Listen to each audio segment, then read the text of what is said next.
Well, as of tonight, my city is back into lockdown. Oh man, I just hope it's not that long and that we can still get to see all the new releases, because there's a lot coming out later, that and in the cinemas, which I am very looking forward to.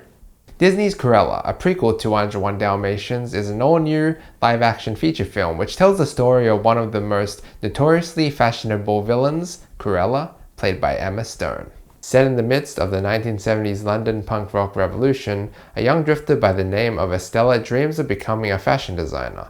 However, instead, she is just known as a petty thief. But when her flair for fashion catches the eye of Baroness von Hellman, a well-known fashion legend, their relationship sets in motion a course of events and revelations that will cause Estella to embrace her wild side and become the fashionable and revenge-bent Cruella. Now, I for one am not a huge fan of Disney, probably because of the movies that I prefer now. Like, I'm not a little kid, so I don't really watch that many animated films nowadays. And the recent live action films haven't been all that great. The Lion King and Aladdin, I'm looking at you.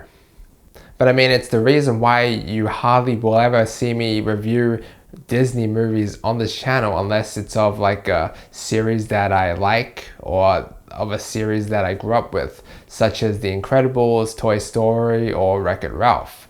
Cruella, on the other hand, is a Disney film, but it also didn't feel like one at the same time. It really surprised me to see how dark and dramatic this film comes to be at some points, and seeing the story progress and how Estella makes the full transformation to Cruella was just very entertaining to watch. This was definitely not the film that I thought I would be watching, let alone enjoying, just based off of what I thought it would be like, you know, being a Disney film and all that. Although I didn't know too much about it, to be honest. You know, I never watched the cartoon or the movie or read the book if there ever was one. I just wanted to see it just because of Emma Stone. And I gotta say, she was just brilliant in this. It was very fun seeing her struggle, trying to make ends meet as Estella, but then just suddenly bring the character of Cruella to life.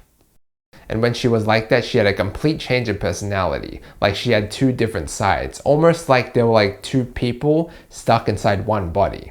And seeing how she made that work was just very entertaining. And I just love seeing the punk rock style that Emma Stone rocked in this movie. That was just great. And speaking of that, being someone who has no clue of fashion design whatsoever, seeing the costume design in this movie was just really neat.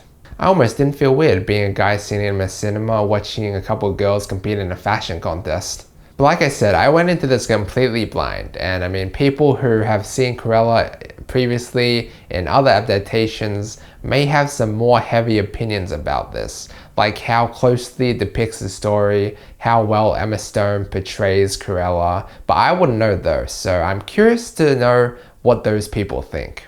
But from an average viewer's perspective, I felt like it did a very good job at narrating the whole life of Cruella. Like, it had a very in-depth backstory, and it was very fun seeing the upbringing of Estella and also the development of her character and her full transformation into Cruella, especially towards the end. Like, there are different stages to Cruella, and everything that happens to her throughout this film changes her. And it was interesting to see how she develops into almost like her own worst enemy. The film also had a very logical story that was easy to follow, like Estella was trying to get back something that she had lost, but in doing so, she probably would have lost her dream job. So she was very torn about that. But what she's trying to do is very personal to her, and there's some very surprising twists and turns because of this. And did I mention that it was entertaining? At one point, there was like a full-blown heist, and it reminds me so much of those heists in GTA 5 or Hitman, for example. Now, Emma Thompson as Baroness von Hellman. Now, she was very arrogant, but I didn't hate her as much as I thought I would coming into this. Especially, and I would say mostly towards the start of her relationship with Estella. And mostly, I feel like the reason because of this is mostly because she was nice to Estella and saw potential in her when nobody else did. The film did drag on a little bit longer than I would have liked. I feel like it could have ended a lot sooner in one moment. And then the rest could have been set up in like a sequel, for example, because there was one scene where it was very dramatic and I was like, damn, how are they going to top that? There are also some minor things that don't make a lot of sense. For example, she could hotwire a car, but she didn't know how to drive one. How does that work? Regardless, I would definitely recommend this film. It's like the Joker origin story, but a more PG-13 Cruella version of it. Seeing her character's transformation was the best part. And it also teaches us a little bit about life as well, like why there's a reason we call them happy accidents. I'm going to give Cruella an A-. You know, I was thinking about giving this a B+, but I mean, this film did surprise me. I didn't expect it to be that good. And I mean, I support Emma Stone and Disney movies like this, so I'll give it the benefit of the doubt. But anyway, guys, thanks so much for watching. Let me know what you think down below. Like and sub if you enjoyed. And as always, feel free to check out any of my previous videos. Until next time.